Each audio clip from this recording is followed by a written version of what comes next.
So pretty much, I think what we're going to focus on here is I would love to hear his just thoughts on the map. There you are, sir. Oh, hi there. Hi there. Well, to be honest, I wasn't expecting that last game either. Yeah. To go that way. So I was feeling pretty bad for you there. I was like, oh man, that's the last thing he expected, isn't it? Yeah, whatever. It happens. It happens. But no, more importantly, we did get to see these three maps. I want to know. Let's talk about them. Let's see what you think. I know, obviously, you're not getting a lot of games right here, but first impressions. So first game was on Biome. Yeah. So let's talk about that first. Let me pull up a picture of it because I want to be very intelligent with how much I don't like that map. Okay, here you go. It's a Chinese checkerboard. And yeah, there you go. Okay, well, first, a 5-player map. Like, it seems like it could be really cool, but that scouting pattern is going to be so stupid. Yeah, I feel like it's probably decent for Protoss, but I don't think it's really good for Zerg or Terran. Zerg, because your overlords are just like free losses unless you get to the huge open space, and then like actually forget everything else. There's a huge open space, which means like the drops and Mutalisks and Oracles all get stupidly better than they already are, because you can never track them. They just like wait there. The third is kind of far away and awkward, which is fine because it like that can happen for some maps, but like it's impossible, I think, as a Protoss to move out and take that, because there's like such a big arc around it that you can just get flanked and you just die. Yeah, probably. Other than all of those things, I think it's a neat idea. There's another thing that I've been wondering too. Is like, I don't know. I wonder if you'd want to restrict the spawning possibilities on this map a little bit, because you could get some nasty situations, like spawning next to each other and then scouting the wrong direction. No, they do restrict it. It's cross only. Yeah. Oh, so okay. You can spawn any of the two across from you. Okay, so it's a straight line. Okay, that's much more reasonable. Yeah, that would be why my Overlord went like right to his base on that game. It wasn't because I was like hacking. It was because there's 50% chance that he was going to be there. So no matter what, yeah, when you're taking that third, you have to expand towards your opponents. So yeah. Okay. You're always expanding towards them, which like I think is why like his two base mech push is really good. Yeah. Because you don't really have any time. I could have actually held that, but that's not the point. The point is expanding towards your opponent is kind of rough. It's a percentage game. Especially for Zerg.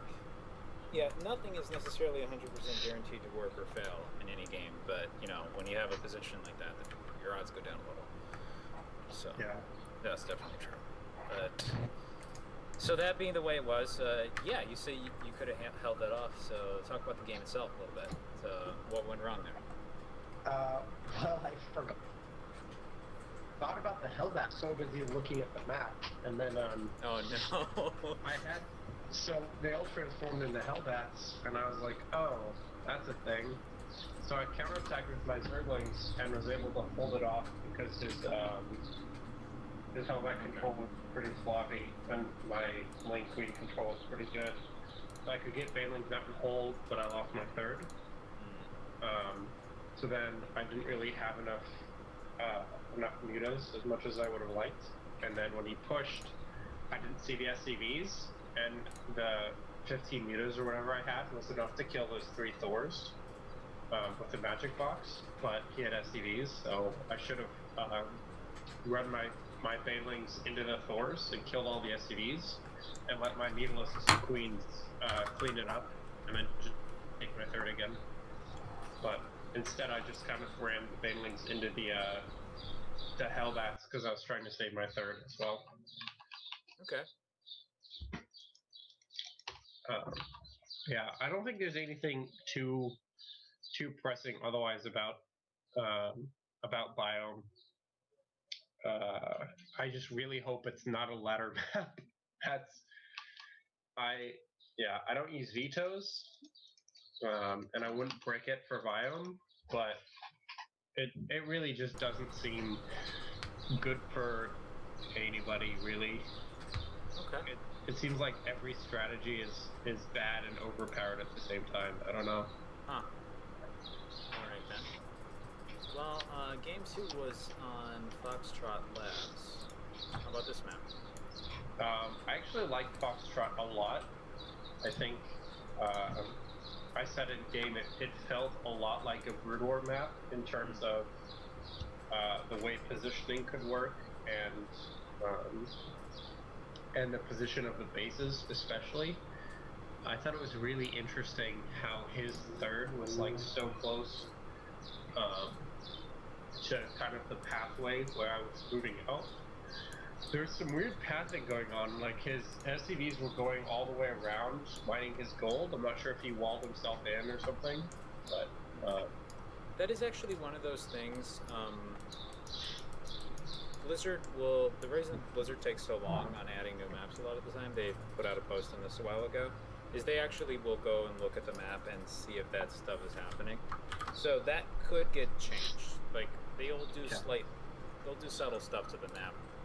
Like, performance is another concern, obviously. Like, especially probably on Biome, because the fact that it's got lava on it, that will screw with weaker PCs pretty hard. But okay. It can't. Like that. What was the name of that other map? It was like Test Bug or something. That had weird problems in this respect too. Yep. So yeah. Well, I think the problem with lava is that they've, from a technical standpoint, the way that they've implemented it in this particular game engine, it's like water, but they've given it texture characteristics like it's a solid object. And when your computer tries to render that, it just kind of cries and dies. I have to say though, even at this point, even this game's been out for a few years, I still use it as like a graphics card benchmark. So I'll open up that like series of lava levels in Heart of the Swarm and see how much damage it does on highest settings. So That's funny. it definitely is interesting, but okay. Yeah, it's interesting. The other potential there that you have is giant rocks in the way, so yeah, you pretty much have to pick your poison on that one. I really like how many counterattack paths there are. I think it'll really force being map aware. And again, it feels like it's good for mech. I think he probably would have killed me pretty easily, except his siege was like 100 years late. Yeah. So my roaches were just like, no. There's the dipping thing in the middle that it says on Team Liquid that it's kind of reminiscent of Cloud Kingdom, which I agree with. Yeah. But it's the part of Cloud Kingdom I don't like because it's hard to spread creep on. Yep. Because it goes up and down and up and down. Yep. But Creep through vision is a little weird there. it's really interesting in terms of where you engage because it forces you to really think about it. Like the last engagement in that game, I attacked down 3 ramps with a huge surround onto a bunch of unsieged tanks, which is why I won, right? Because he had unsieged tanks and it was a huge arc.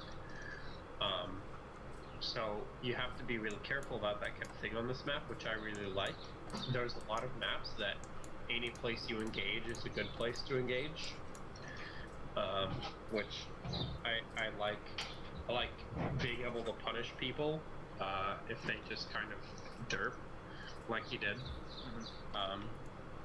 And I also like that the vision is hard to get because counterattacks get a lot better on maps like this. Like I was able to counterattack and almost killed his natural with like 10 roaches because he couldn't see because he had to defend a bunch of other space. Yeah, I like 4-player maps as a Zerg player and as an observer. I think 2-player maps you have a lot of potential for things to just go badly. Like Game 3. Yeah.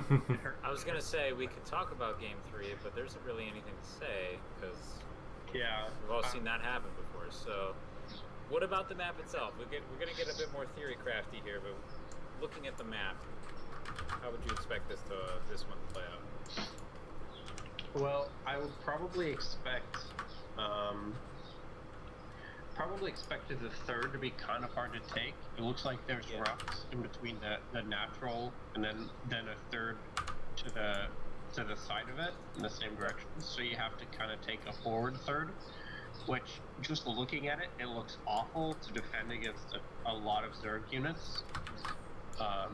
2x I expect will actually be very common on this map, which I know I kind of gave him shit. I was like, oh, you would do that on a new map, but Truthfully, there's a lot of places to put it.